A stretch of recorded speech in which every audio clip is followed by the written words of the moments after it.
மணிவண்ணன் அவர்களே, இலங்கை நாடாளுமன்ற உறுப்பினர் மதிப்புக்குரிய அருமை தோழர் சிவாஜிலிங்கம் அவர்களே, மற்றும் இந்த மேடையில் வீட்டிருக்கிற பல்வேறு அமைப்புகள் கட்சிகளின் தலைவர்களே, இங்கே வந்து குழுமியிருக்கக்கூடிய அருமை தோழர்களே, இந்த நாள் ஒரு முக்கியமான நாள். நம்முடைய தமிழகத்தின் வரலாற்றில் ஈழத்தமிழர்களுக்கு ஆதரவாக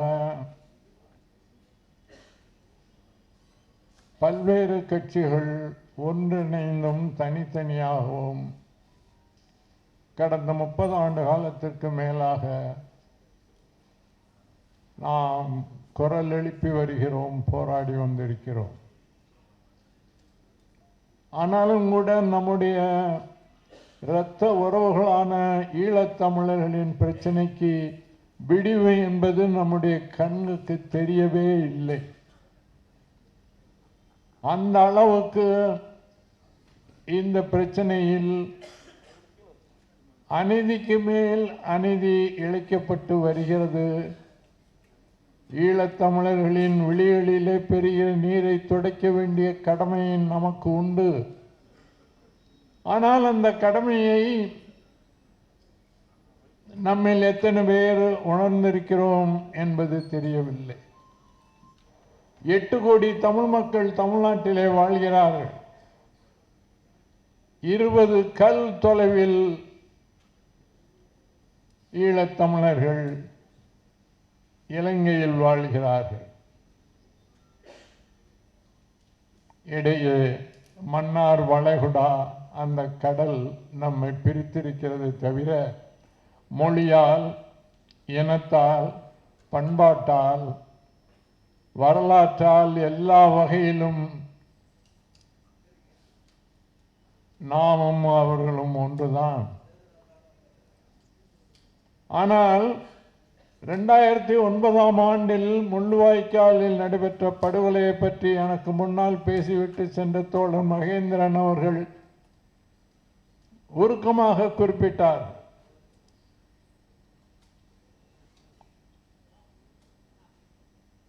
ஏறத்தாழ 1.5 லட்சம் தமிழ் மக்கள், ஆண்கள், பெண்கள், குழந்தைகள் என்ற வேறுபாடு இல்லாமல் பதைக்க பதைக்க படுகொலை செய்யப்பட்ட போது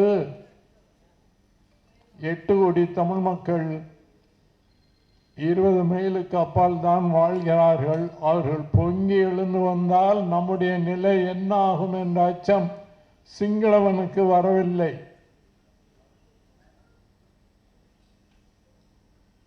அதற்கு காரணம் அன்றைய இந்திய அரசு. அதற்கு காரணம் அவர்கள் கொடுத்த ஊக்கமும் அவர்கள் செய்த உதவியும் சிங்களவனை யாரை பற்றியும் கவலைப்படாமல் நம்முடைய மக்களை அங்கே கொண்டு குவிப்பதற்கு ஊக்குவித்தது என்று சொன்னால் மிகையாக. நம்முடைய தமிழர் வரலாற்றில் ஈழத்தமிழர்கள் அந்த நாட்டின் பூர்வீக குடிமக்கள் என்பதிலே சந்தேகம் இல்லை. இலங்கை என்ற பெயர் வெள்ளைக்காரன் வந்த பிற்பாடு, அதற்கு முன்னால் வரலாற்று பக்கங்களில் போட்டால் இலங்கை தீவு ஒட்டுமொத்தமாக அதற்கு பேர் ஈழம் ஈழம் ஈழம்தான் இருந்தது. வந்தேரிகள் அங்கே தமிழர்கள் அல்லர். வந்தேரிகளாக வந்தவர்கள் சிங்களவர்கள். அங்கே ஒரிசாவிலிருந்து வந்து குடியேறினார்கள். பிற்காலத்தில் ஆதி குடிகளாக அங்கே விளங்கியவர்கள் தமிழர்கள். ஆனால் அவன் நம்முடைய தமிழர்களை வந்தேரிகள் என்று சொல்லி வெளியே போங்கள் என்று சொல்லக்கூடிய துணிவு அவனுக்கு வந்தது. சோழர்களும் பாண்டியர்களும் இங்கே ஆண்ட காலத்தில் ஈழத் தமிழ் மக்களுக்கு அங்கே தமிழ் அரசுகள் இருந்தன. யாழ்ப்பாண அரசும் அங்கே அதற்கு ஏதேனும் ஆபத்து சிங்கள அரசால் ஏற்படுகிற நேரத்தில் சோழ பாண்டிய மன்னர்களின் படைகள் அங்கே சென்று அங்கே தமிழர்களுக்கு உதவி செய்தது பற்றி வரலாற்றில் நிறைய செய்திகள் உண்டு. ராஜராஜன் காலத்தில் முழு இலங்கையுமே அவனுடைய கட்டுப்பாட்டில் கொண்டு வந்து வைத்திருந்தான். அவன் மகன் ராஜேந்திரன் காலத்தில் இலங்கை மட்டுமல்ல, மலேசியா என்று இன்றைக்கு அழைக்கப்படுகிற கடாரம் அவனுடைய ஆட்சியின் கீழ் இருந்தது. இந்தியாவில் எந்த மன்னனும் அசோக சக்கரவர்த்தி ஆனாலும் அசோக சக்கரவர்த்தி காலத்திலிருந்து அக்பர் சக்கரவர்த்தி காலம் வரை எந்த அரச குலத்தைச் சேர்ந்த மன்னனானாலும் இந்தியாவின் எல்லைக்கு வெளியே அவனுடைய ஆட்சியை விரிவாக்கியதாக பேரரசு அமைத்ததாக வரலாறே கிடையாது. முதலாக கடைசியாகவும் இந்திய இந்த துணைக்கண்டத்திற்கு வெளியே மலேசியா வரை ஒரு விரிந்து பரந்த பேரரசை அமைத்தவன் தமிழனாகிய ராஜேந்திர சோழன் என்பது வரலாற்றில் அழிக்க முடியாதபடி பொறிக்கப்பட்டிருக்கிறது. அந்த ராஜேந்திர சோழன் காலத்தில் அங்கே எல்லாம் வாழ்ந்த தமிழர்களுக்கு, அந்த விரிந்து பரந்த பேரரசில் வாழ்ந்த தமிழ் மக்களுக்கு, கடல் கடந்து கிழக்கே சீனம் வரையிலும் மேற்கே கிரேக்கம் ரோமாபுரி வரையிலும் சென்று வணிகம் நடத்திய நம்முடைய தமிழ் வணிகர்களுக்கும் ராஜேந்திர சோழனின் கடற்படை பாதுகாப்பு அளித்தது. அப்படியெல்லாம் உலகம் வியக்க ஆண்ட நம்முடைய பரம்பரை இன்றைக்கு இலங்கையில் இன்னமும் தொடர்ந்து இனப்படுகொலைக்கும், இன்னமும் தொடர்ந்து நிலப்பறிப்புக்கும், இன்னமும் தொடர்ந்து பல்வேறு விதமான துன்பங்களுக்கும் ஆளாகி வருகிறார்கள் என்று சொன்னால், நாமும் அது தமிழர் என்று கொண்டு நாம் இங்கு சும்மா இருப்பது நல்லதா என்று பாரதி பாடினானே, அதே போல ஒரு அவல நிலை நம்முடைய தமிழ் இனத்திற்கு இதற்கு முன்னால் ஏற்பட்டதில்லை. அதை தொடக்க வேண்டிய பொறுப்பும் கடமையும் நமக்கு உண்டு. இன்றைக்கு இந்த கூட்டத்தை மாணவர் அமைப்பு கூட்டியிருக்கிறது என்று சொன்னால் என்ன காரணம்? அதற்கு நம்முடைய தமிழ் மக்களின் போர் பிரகடனம் இந்த கூட்டத்தில் வெளியிடப்பட வேண்டும் என்பதுதான் அவர்களின் நோக்கம். கட்சிகளுக்கு அப்பாற்பட்டு அனைத்து கட்சிகளும், அனைத்து தமிழர்களும் ஒன்றுபட்டு நின்று நாம் இந்த பிரகடனத்தை வெளியிடுவோமானால் சிங்களனுக்கு மட்டுமல்ல, தமிழ் பகைவர்கள் யாராக இருந்தாலும் அவர்களுக்கெல்லாம் அச்சம் ஏற்படும் என்பதிலே சந்தேகமில்லை. அந்த நோக்கத்துடன் இந்த மாநாட்டை கூட்டியிருக்கிற மாணவ தோழர்களையும் அவர்களுக்கு துணையாய் நின்று பணியாற்றிய அனைத்து தோழர்களையும் நான் இங்கே மனமாற பாராட்ட கடமைப்பட்டிருக்கிறேன். அருமை தோழர்களே,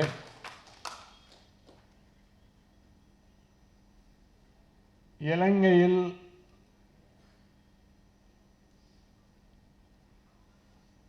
சிங்கள மக்களும் இன்றைக்கு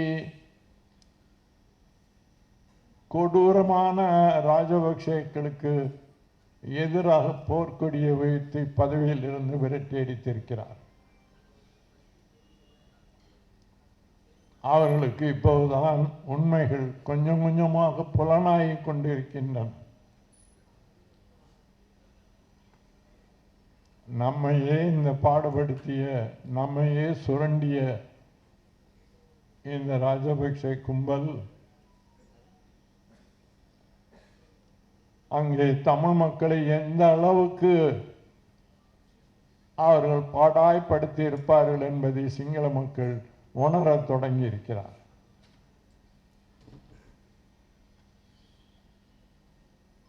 அது மட்டுமல்ல நண்பர்களே, ராஜபக்சேக்கள் இன்றைக்கு ஆட்சியிலே இல்லாவிட்டாலும் மறைமுகமாக அவர்களின் ஆட்சி தொடர்ந்து நடக்கிறது. இன்றைக்கு அந்த நாட்டின் குடியரசுத் தலைவராக இருக்கக்கூடிய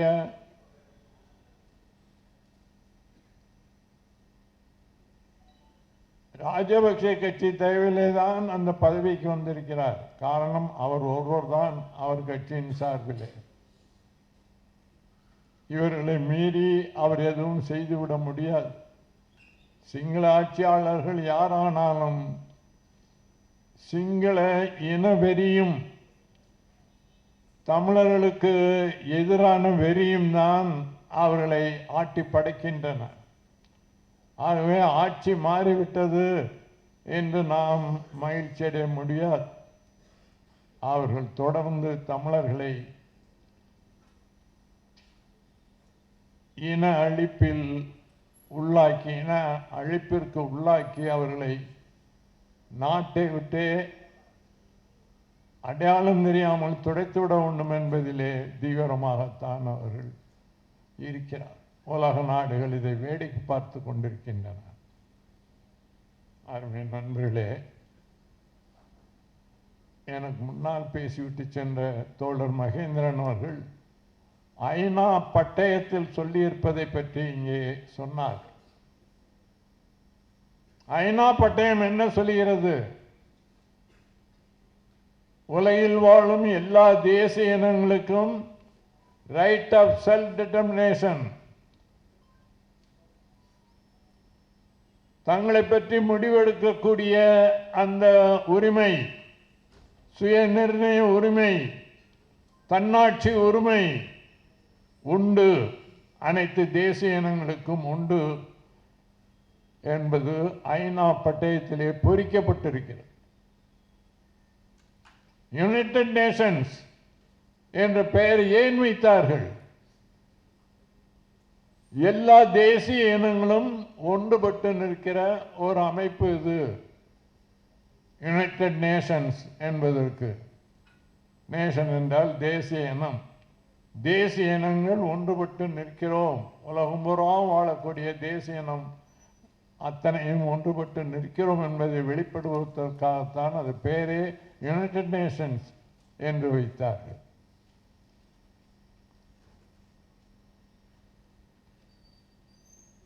அப்படி இருந்தும் இன்றைக்கு உலகின் பல்வேறு தேசிய இனங்கள் இன அழிப்புக்கும் ஒடுக்குமுறைக்கும் ஆளாகி தவிக்கிறது, இன்றும் நீடிக்கிறது. அதிலே ஒன்றுதான் ஈழத்தமிழ் தேசிய இனம் என்பதை நாம் எண்ணி பார்க்க வேண்டும்.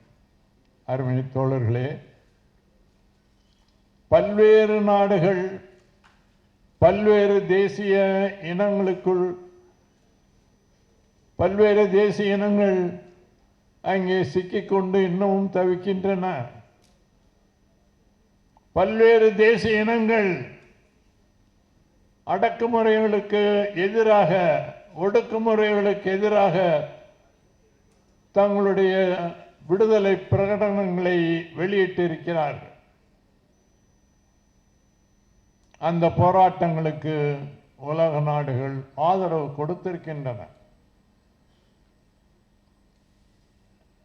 நம்முடைய இந்திய துணைக்கண்டத்தில் கூட 1971ஆம் ஆண்டில் அண்டை நாடான பாகிஸ்தானின் கிழக்கு பகுதியான வங்காளதேசம், அந்த பாகிஸ்தான் ஒடுக்குமுறையிலிருந்து, பாகிஸ்தானின் உறுதிமொழி திணிப்பிலிருந்து சர்வதிகார ஆட்சியின் கீழிருந்து எங்களுக்கு விடுதலை வேண்டும் என்று முஜிபுர் ரஹ்மான் அவர்கள் தலைமையிலே போர்க்குரல் எழுப்பிய போது பாகிஸ்தான் இராணுவம் அவர்களை கொடுமையாக ஒடுக்கியது என்பது உங்களுக்கு தெரியும். அதற்கு பிறகு அன்னை இந்திரா காந்தி அவர்கள் பிரதமராக இருந்தபோது அனைத்து கட்சிகளும், இந்தியாவில் எல்லா கட்சிகளும் இணைந்து நின்று இந்திய இராணுவத்தை வங்கதேச மக்களுக்காக உதவிக்கு அனுப்ப வேண்டும் என்று குரல் கொடுத்தன.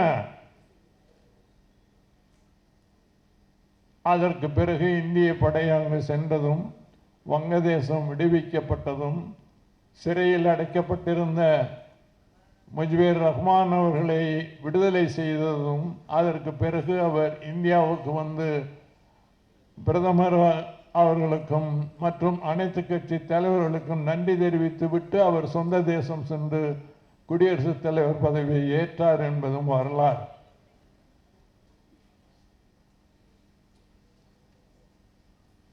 வங்கதேச மக்களுக்கு உதவ வேண்டும் என்று குரல் கொடுத்த அனைத்து கட்சி தலைவர்களும்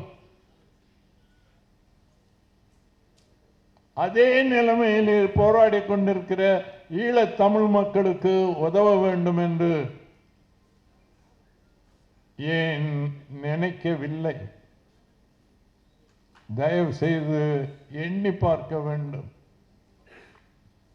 அது மட்டுமல்ல நண்பர்களே, சில நாடுகள் பற்றி மட்டும் நான் இங்கே சுட்டிக்காட்ட விரும்புகிறேன். இந்தோனேஷியாவிலிருந்து கிழக்கு திமோர்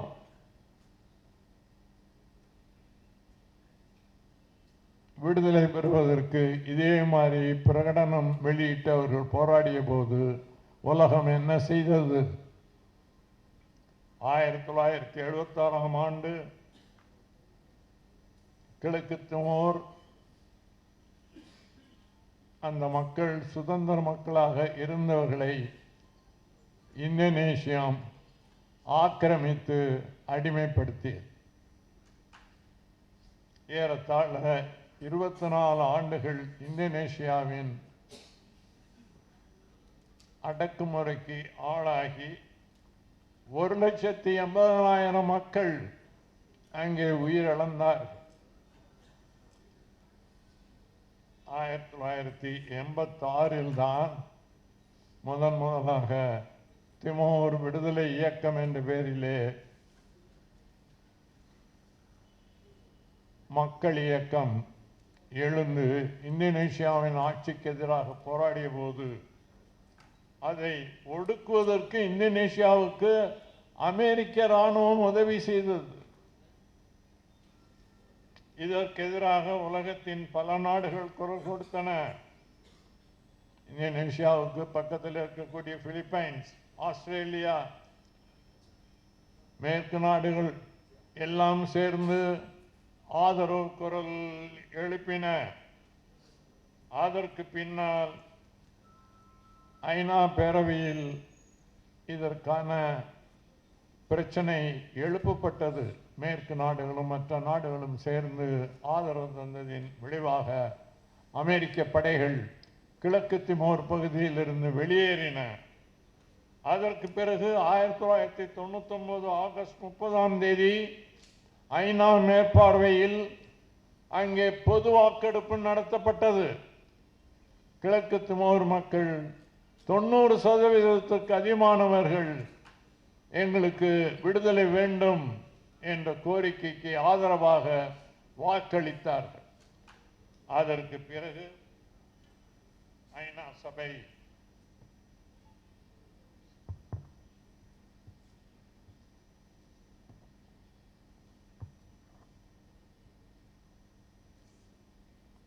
அதை அறிவித்த போது வேறு வழி இல்லாமல் இந்தோனேஷிய அரசு அதை ஏற்றுக்கொள்ள வேண்டிய கட்டாயம் ஏற்பட்டது.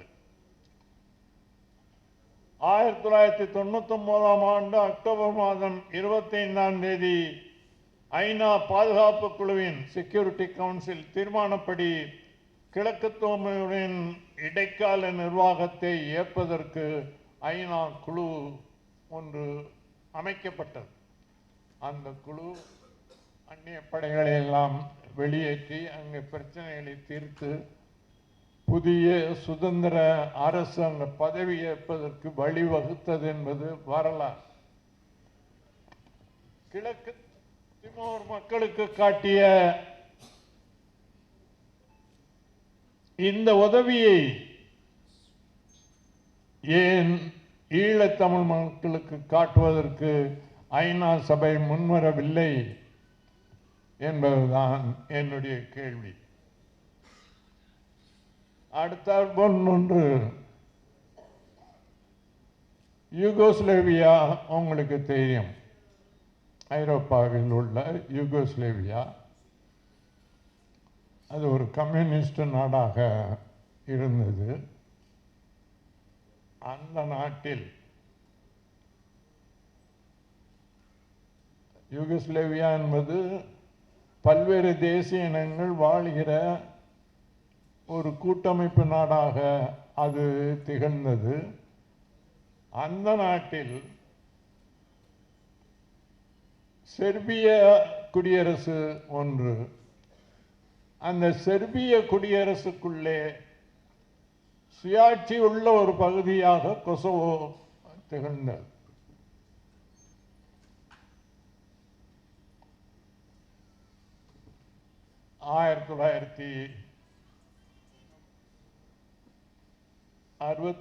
ஆண்டுதான் செர்பியாவிலிருந்து அதை பிரித்து கொசோவோ மக்களுக்கு ஒரு தனி மாநிலம் ஒன்றை, சுயாட்சி உரிமையுள்ள மாநிலம் ஒன்றை யூகோஸ்லேவிய அரசு அனுமதித்தது. 1980 அந்த நாட்டின் அசைக்க முடியாத தலைவராக விளங்கிய டிட்டோ அவர்கள் மறைவுக்கு பின்னாலே யூகோஸ்லோவியா சீர்குலைந்தது. அதில் இருந்த பல்வேறு தேசிய மக்களும் அவர்கள் தனித்தனியாக சுதந்திர நாடுகளாக தங்களை அறிவித்துக் கொண்டார்கள். செர்பியா இந்த சூழ்நிலையை பயன்படுத்தி கொண்டு கொசோவோ மக்களுக்கு அளிக்கப்பட்ட உரிமைகளை ரத்து செய்து அவர்களை மீண்டும் அடிமைப்படுத்துவதற்கு முயற்சி செய்தது. 1990 கொசோவோ சட்டமன்றம் கூடி சுதந்திர பிரகடனத்தை வெளியிட்டது. அதை முதலாக அல்பேனியா அங்கீகாரம் செய்தது. செர்பிய படைகள் மீண்டும் கொசோவோவை ஆக்கிரமிப்பதற்கு முயற்சி செய்தன. உலகத்தில் பல்வேறு நாடுகள் இதற்கு எதிர்ப்பு தெரிவித்தார்கள். ஆனாலும் கூட ஒடுக்குமுறை ஓயவில்லை. 1996 கொசோவோ விடுதலை படை ஒன்றை மக்கள் அமைத்தார்கள். அமைத்து எதிர்த்து போராடினார்கள். அந்த கட்டத்தில் நேட்டோ நாடுகள் அந்த பிரச்சனையிலே தலையிட்டு உடனடியாக செர்பிய படைகள் கொசோவோவிலிருந்து வெளியேற வேண்டும், இல்லை என்றால் நேட்டோ படைகள் அது தலையிட வேண்டிய அவசியம் ஏற்படும் என்று எச்சரிக்கையை விடுத்தன. அதற்கு பிறகு செர்பிய படை வெளியேறியது. நேட்டோ அமைதிப்படை அங்கே சென்று அமைதியை நிலைநாட்டியது. இறுதியாக கொசோவோ சுதந்திர நாடாக இன்றைக்கு திகழ்கிறது.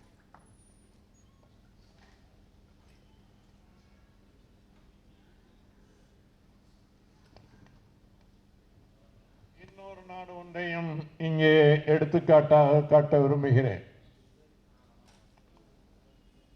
ஆப்பிரிக்காவில் உள்ள எரித்திரியா இத்தாலியின் காலனி நாடுகளில் ஒன்றாக திகழ்ந்தது. இத்தாலியின் குடியேற்ற நாடு அது. அவர்களின் கீழ் அடிமைப்பட்ட ஒன்றாக அந்த மக்கள் வாழ வேண்டிய நிலையில் சொல்ல முடியாத துன்பங்களுக்கு ஆளானார். இரண்டாம் உலகப் போரில் இத்தாலி தோற்கடிக்கப்பட்ட பின்னால், முசோலினியின் இத்தாலி தோற்கடிக்கப்பட்ட பின்னால் பிரிட்டனின் பாதுகாப்பு நாடாக அது மாற்றப்பட்டது. பிரிட்டனிடம் அதை ஒப்படைத்தார்கள். அவர்களை பார்த்து அவர்களுக்கு ஒரு நல்லாட்சியை அமைத்து கொடுங்கள் என்று. ஆனால் 1951 வரை பிரிட்டன் அதை தன்னுடைய காலனி நாடாகவே வைத்திருந்ததை தவிர வேறு எதுவும் அந்த மக்களின் துயரை போக்குவதற்கு எதுவும் செய்யவில்லை.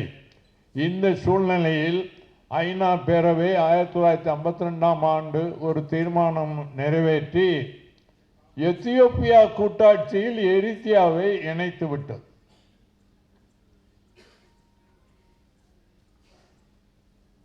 அதற்கு பிறகு எத்தியோப்பிய மன்னராட்சி அந்த நாட்டில் அந்த மன்னராட்சிக்கு எதிராக மக்கள் குதித்தெழுந்த பிற்பாடு மன்னர் நாட்டை விட்டு ஓடிவிட்டார். அதற்கு பிறகு அங்கே ஒரு கம்யூனிஸ்ட் அரசாங்கம் ஏற்பட்டது. அதற்கு சோவியத் நாடு மற்றும் கம்யூனிஸ்ட் நாடுகள் எல்லாம் ஆதரவு கொடுத்தன. ஆனாலும் எரித்திரிய மக்களின் பிரச்சனையை தீர்ப்பதற்கு எதுவும் முன்வரவில்லை. 1991ஆம் ஆண்டு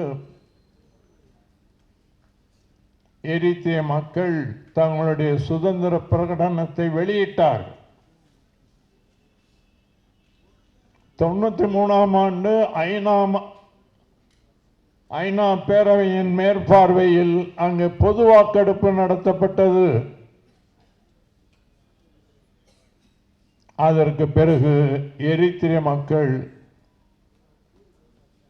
அளித்த தீர்ப்பு கிணங்க உலக நாடுகள் அதை மதித்து அங்கீகாரம் கொடுத்தன. அருமை நண்பர்களே, உலகின் பல்வேறு தேசிய இனங்கள் இதே போல சுதந்திர பிரகடனங்களை வெளியிட்டு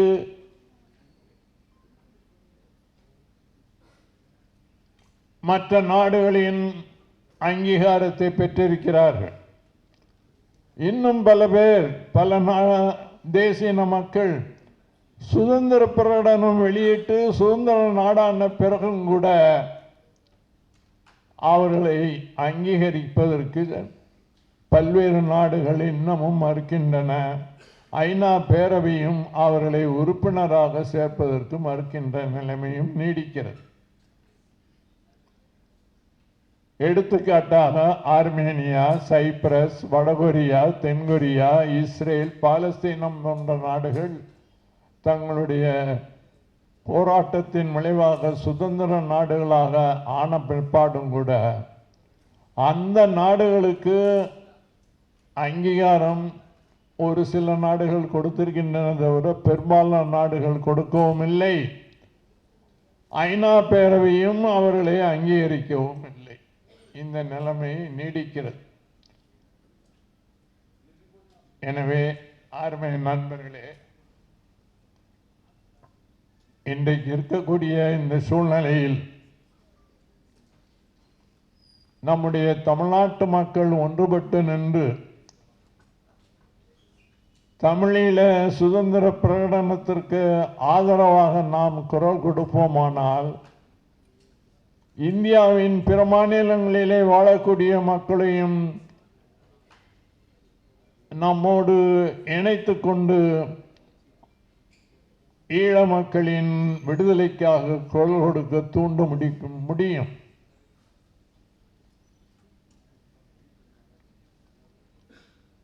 அப்படி ஒரு நிலைமையை நாம் அனைவரும் ஒன்றுபட்டு உருவாக்க வேண்டும்.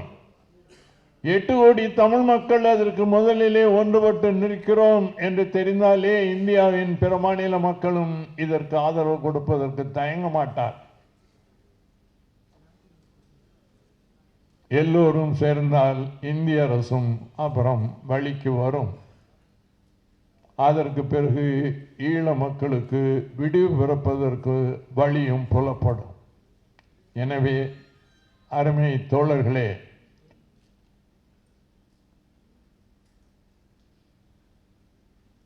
ஏற்கனவே தமிழ்நாடு சட்டமன்றத்தில் அன்றைக்கு ஜெயலலிதா அம்மையார் அவர்கள் ஆட்சி இங்கே இருந்தபோது தமிழ்நாடு சட்டசபை ஒரு தீர்மானம் ஏகமனதாக நிறைவேற்றியிருக்கிறது.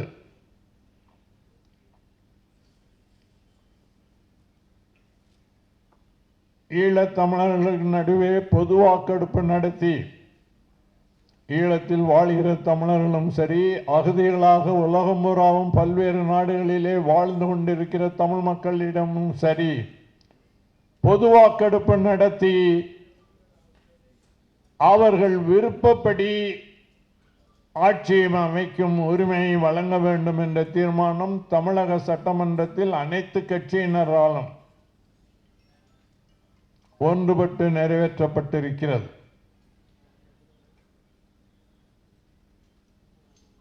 அதே போல இப்போதும் 8 கோடி தமிழ் மக்களும் ஒன்றிணைந்து நின்று குரல் கொடுப்போமானால் சாதி மத வேறுபாடுகளை, கட்சி வேறுபாடுகளை களைந்து அனைவரும் தமிழர்கள் என்ற முறையில் நம்முடைய உதவி கரங்களை ஈழத்தமிழர்களுக்கு நீட்ட வேண்டிய வேளை வந்துவிட்டது.